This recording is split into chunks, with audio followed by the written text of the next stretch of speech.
विधायक दल की मीटिंग के अंदर से आए हैं, जहां मनोहर लाल खट्टर वहां मौजूद हैं बीजेपी के सेंटर से आए पर्यवेक्षकों के साथ।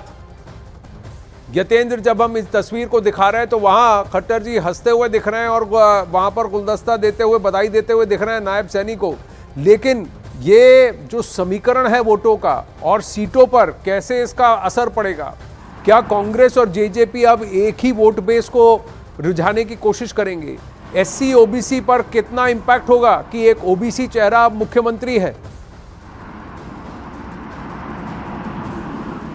देखिए आनंद, अगर हरियाणा की राजनीति को समझेंगे तो उसमें एक बड़ा फैक्टर आता है जाट राजनीति का। और हमेशा से कांग्रेस ने जब भी नेता दिया है तो वो जाट राजनीति को ध्यान में रखकर दिया है। भूपेंद्र हुड्डा लगातार उनके मुख्यमंत्री 2 टर्म रहे थे, तो वो जाट समुदाय से आते हैं, या उनके बेटे दीपेंद्र हुड्डा को उन्होंने हमेशा से टिकट दिया, या बाकी चौधरी वीरेंद्र सिंह जो कांग्रेस के बड़े कद्दावर नेता रहे वो जाट समुदाय से आते हैं। हालांकि वो बाद में बीजेपी में शामिल हो गए, लेकिन उनके बेटे अब फिर से एक बार कांग्रेस में चले गए। और जो किसान आंदोलन चल रहा है वो भी जाट राजनीति के इर्द गिर्द घूमता है। जब बीजेपी की पहली बार हरियाणा में सरकार आई तो जाट वर्सेज अदर जाट की चुनावी लड़ाई देखने को मिली, और उसका फायदा बीजेपी को साफ तौर पर हुआ, क्योंकि जाट जहां कांग्रेस इनेलो के साथ था, इनेलो के बाद में 2 फाड़ हुए, जेजेपी और इनेलो अलग अलग हुए, लेकिन जाट हमेशा इन्हीं पार्टियों के आसपास घूमता रहा। और बीजेपी को इसका फायदा हुआ कि नॉन जाट वोट एक साथ बीजेपी के खाते में गया। हालांकि पिछली बार के चुनाव में मुख्यमंत्री मनोहर लाल खट्टर के नेतृत्व में चुनाव हुआ, लेकिन कुछ पंजाबी वोट बैंक की वजह से जो नाराजगी थी अदर वोट बैंक में,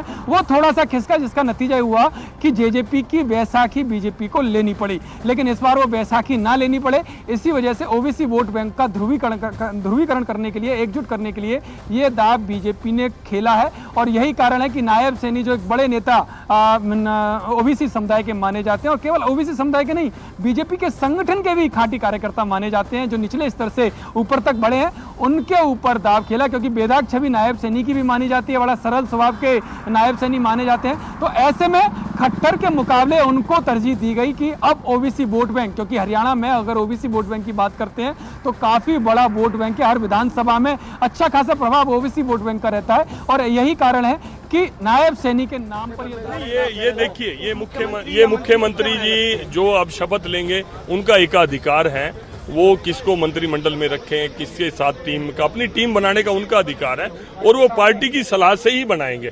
ये एक सेकंड स्टेप है। अभी पहला स्टेप ये था, विधायक दल की बैठक हुई जो आपके सामने। आपका भी नाम चल रहा है, कोई नई जिम्मेवारी आपको दी जा रही है, क्या है? नहीं, मेरे से अभी तक इस बारे में, मैं ईमानदारी से कह रहा हूँ, आप मेरे भाई हो, मेरे से अभी तक इस बारे में कोई चर्चा नहीं। मुझे केवल इतना ही मैसेज था कि आप चंडीगढ़ पहुंचे, और मैं उस नाते से अभी मैं वहाँ पे शपथ ग्रहण समारोह है, उसके नाते से मैंने कुछ कार्यकर्ताओं को फोन किया। 10 की 10 जीतेंगे, पिछली बार भी जीती थी, 10 की 10। आज पूरा देश